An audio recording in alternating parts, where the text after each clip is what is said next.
মিরাজের অধিনায়কের লাগে ম্যাচ ঠকছি। কেননা দেখেন সাইহব কিন্তু ভাই ও কিন্তু কিপার, ঠিক আছে, ও 65 বলে হাফ সেঞ্চুরি করে। আর আমাকে মিরাজ ক্যাপ্টেন, ও 50 বল খেললে 30 রান করার যোগ্যতা নাই। আপনি যদি মনে করেন যে ধান খাতে, ঠিক আছে, তাই ধান খাতে তো রিশাদও খেলছে। রিশাদ 15 বলে কেমন 40 রান 39 রান করে, ও পারে না কিনলে গিয়া। ও তো আগে খেলছে। রিশাদের নামায় না কিনলে গিয়া ভাই, রিশাদের নামায় না কিনলে গিয়া। সৌম্য 90 বল খেললে 45 রান করে। এই সৌম্যর কেমনে নামায়? শান্ত, আল্লাহ না করুক ভাই, জীবনে শপথ করতে হয়, ঠিক আছে। এই ক্রিকেট খেলা দেওয়ার চাইতে না দেওয়া ভালো। শান্ত কেমনে নামে ভাই? শান্ত নামে কেমনে? যে শান্ত 20 রানে আউট হয়ে যায়, যার স্ট্রাইকের নেই, স্ট্রাইকের 100 কম, স্ট্রাইকের 100 কম, সেই প্লেয়ারে যদি আপনি নামান, আপনি কি জনগণের লাগে ফাইজলে মিস্তো দান মেয়া? আপনি ফুটবলে জার্সি পরে এসেছেন, ফুটবলে আমরা সিন্ডিকেট শুনি, আপনার কি মনে হয় ক্রিকেটেও সিন্ডিকেট আছে? অবশ্যই ভাই, অবশ্যই।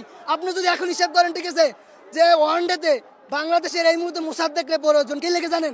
আমরা 4.5 জন বলার লই খেলি, আমরা 5 জন বলার লই খেলি না। এই 4.5 জন বলার আপনি যদি হিসাব করেন, আজকের কিন্তু সাইফরে নামানো হয়েছে, কি লেগিয়া? আমরা 4.5 জন বলার লই খেলে থেকে সাইফের বল করতে হয়। যদি মুসাদ্দেক এই জায়গায় খেলে, ঠিক আছে ভাই, মুসাদ্দেক মিনিমাম 10টা ওভারের জায়গায় মিনিমাম আপনার 60টা ওভার তো করতে পারবে। মুসাদ্দেকের তো ব্যাটিং আছে, মুসাদ্দেক ব্যাটিং বলিং। এই যে প্রধান নির্বাচকের কথা বলছে যে মুসাদ্দেকের লগে নাকি মিরাজের একটা মানে মিরাজ আর মুসাদ্দেক এক লগে খেলতে পারে না ভাই। যখন মাস্টাফি ক্যাপ্টেন্সি করছে তখন মিরাজ মুসাদ্দেক এক লগে খেলে নাই ভাই। চ্যাম্পিয়ন্স ট্রফি এক লগে খেলছে না, 17 সালে চ্যাম্পিয়ন্স ট্রফি খেলছে না, 2019 বিশ্বকাপও খেলে, 2019 বিশ্বকাপ খেলছে। তো কোন হিসাবে ও তো নির্বাচকের যোগ্যই না। এত সুযোগ পার পরেও যদি না জিততে পারে, তাহলে এই দেশ আর কোনোদিনও পারবে না। লাস্টের বার হোয়াইট পাইছে, ফিরিট পাইছে, 2টা হোয়াইট পাইছে, তারপরও যদি তুমি না জিততে পারো, তোমার আর খেলার দরকার নেই। তুমি লিভার বিষয়ে সৌদি আরব যাও, ঠিক আছে। এত সুযোগ পার পরেও যদি তুমি না খেলতে পারো, আবার তুমি ইজি ক্যাচ মিস করো, সোহান ইজি ক্যাচ মিস করে, আবার তোমার উপরে এত সুযোগ পার বাড়ির থেকে 2500 টাকা চুরি করে এনে খেলা দেখছি। এই খেলাটা এমন ভাবে আমরা হারলাম, এটা আমরা মেনে নিতে পারলাম না। সোহানকে চেঞ্জ করতে হবে, সোহানকে তো হবে না, সোহানকে তো হবে না ভাই। শান্ত কোন হিসাবে নামে সুপার ওভার আমি বুঝি না। রিশাদ তো সুন্দর একটা ইনিংস খেললো, 12 বলে 45 রানের একটা ইনিংস খেললো, কিন্তু শান্ত কোন হিসাবে নামে আমি এটা ভাবি ভাষা পাইলাম না ভাই। এটা ভাষা কি করলো শম্ভু কিভাবে? সোহান ওই ক্যাচ কিভাবে মিস করছে ভালো কথা, সুপার ওভারে যে সুযোগ পাইছে, এই সুযোগ মিস করে কিভাবে? এটা কেউ মেনে নেবে? কেউ মেনে নেবে না ভাই। শম্ভু সরকার যে দেখেন আমাদের 0 বলে 5 রান হয়েছে, সে একটা নো বল পাইছে, ফ্রি এটা 6 মারতে পারে নাই, 4ও নাই, ক্যাচ হয়ে গেছে। পরে একটা সে ক্যাচ মিস করছে, সে এক ওভারে 2বার ক্যাচ হলো। আমার মনে হয়েছে এখানে সুমাইয়া সরকার ইচ্ছা করে সেই ম্যাচটা ফিক্সিং করছে। ভাই এটা কি কোনো খেলা? শুধুই নামাইছে। যদি এই মুহূর্তে যদি আমরা 6 মারার চেষ্টা না করে যদি আমরা ঠেকায় খেলি, মানে 4 বলে 6 রান, 4 বলে 6 রান লাগে আমরা ঠেকায় খেলি, অবশ্যই ম্যাচ জিতি ভাই, অবশ্যই ম্যাচ জিতি। এটা আমরা কি খেলছি ভাই? এটা কোনো খেলা হইলো ভাই? এটা কোনো খেলা? ইজি জিতা ম্যাচ না ভাই। ব্যাটার হওয়ার পরে ব্যাটাররা রান নিতে পারে, ব্যাটার হওয়ার পরে তারা রান নিতে পারে না। তার থেকে রিশাদ একজন বোলার হওয়ার পরে সে রান নিতে পারে। ম্যাচটা হলো শান্তরা কেন নামাইলো ওখানে? রিশাদের জায়গায় যদি রিশাদ খেলতো ওখানে ম্যাচটা জিতে যাইতো, কিন্তু ওখানে শান্তরা নামাইয়া শান্ত একদম বাজে পারফরমেন্স করছে। ওর ধারাবাহিক কোনো পারফরমেন্স নাই, কিন্তু ওই ম্যানে সুপার ওভারে কোনো নামানোর প্রশ্নই ওঠে না। এখানে রিশাদ ওখানে ওরে ওপেন না করলে ওরে অন ডাউন নামানো উচিত ছিল ওখানে, কিন্তু রিশাদের না নামাটা অন্যায় হয়েছে। এখানে রিশাদের নামালে ম্যাচটা আমরা উইন হতে পারতাম। বাংলাদেশ এক ওভার লাস্ট সুপার ওভার যে এক ওভারে 9টি বল পেয়েছে, 9টি বল পাওয়ার পরেও 10টি রান করতে পারে নাই। এটা ব্যাটিং এর খুবই ব্যর্থতা। তারা ফ্রি হিট পেয়েছে, সেটাও মিস করেছে, ডাবল হোয়াইট পেয়েছে একটা ওভারে, সুপার ওভারে। আর কি পাবে বাংলাদেশ? আর কবে খেলা শিখবে? বাংলাদেশ ম্যাচটা জিততেই চায় না। অবশ্যই, কেন জিততে যাবে? তাদের তো জেতার কোনো ইচ্ছাই নেই। আমরা যে খেলা দেখতে আসি, আমাদের তো একটা ইচ্ছা আছে যে বাংলাদেশ জিতবে, আমরা দেখবো। আর বারবার তারা হারে, তারপর আমরা আসি। এইটা দেখে দেখে তারা অভ্যস্ত যে বাংলাদেশ হারলেও দর্শক তাদের কাছে আসবে। এরকম হলে ক্রিকেট মনে হচ্ছে আসলে মিরাজের ওই ক্যাচ মিসটা বেশি ভাইটাল ছিল নাকি সোহানের ক্যাচ মিস? সোহান ভাইয়ের যে ক্যাচ মিসটা হয়েছে ওইটা অনেক টাফ ক্যাচ ছিল, ওইটা তো এমনিতে মিস হওয়ার কথা।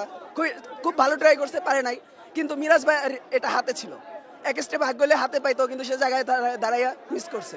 এটা তো অবশ্যই খুবই কষ্টজনক। কতখানি করছেন?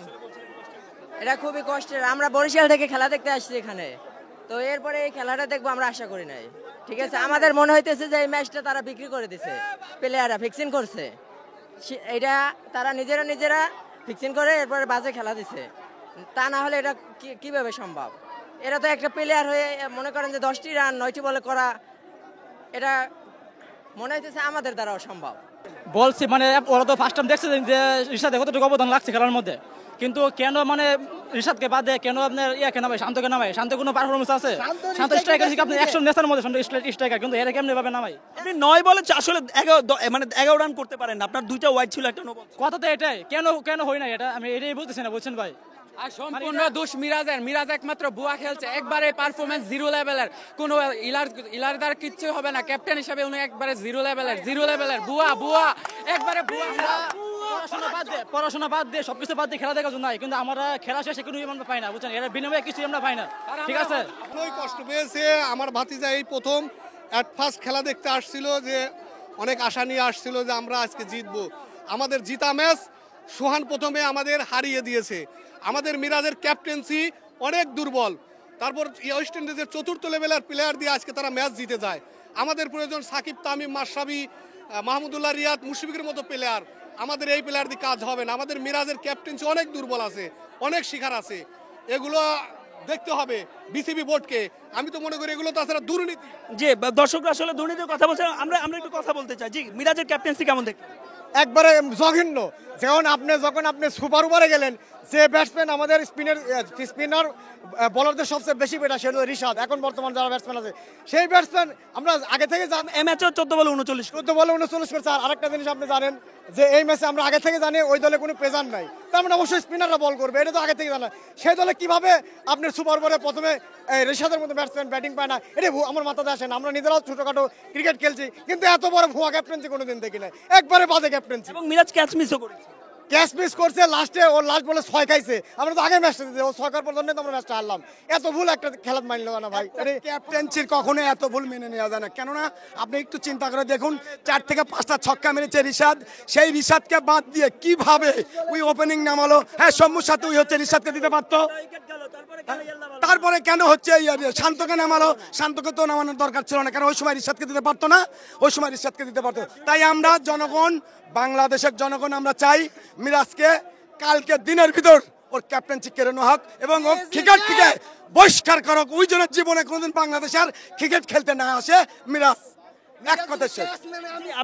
আমি আসবো আমি আপনার কাছে আসবো। জি, আপনি বলছিলেন যে আজকে রিশাদের যদি প্রথমে না দ্বিতীয় যেমন এটা আউট হতো সৌম্য, যদি রিশাদকে লাগানো হতো, আপনারা জানেন রিশাদ 2টা ম্যাচ খুবই ভালো খেলছে, আমাদের ফিনিশিংয়ে ভালো খেলছে।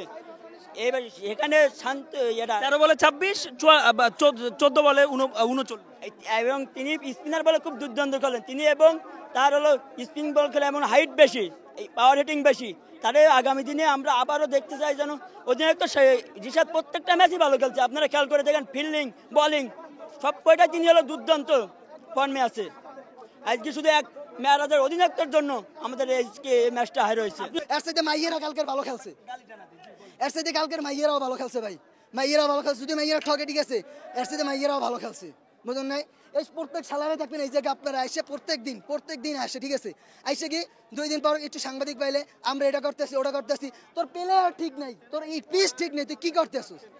আগে পিচ ঠিক কর, আর পিচ যদি নাই ঠিক করতে পারো, ঠিক আছে, তো খেলার কোনো প্রয়োজন নেই, ঠিক আছে? তো সবাই একটা তো কইতে পারো যে তোমরা কেউ বাংলাদেশ সাপোর্ট করবে না।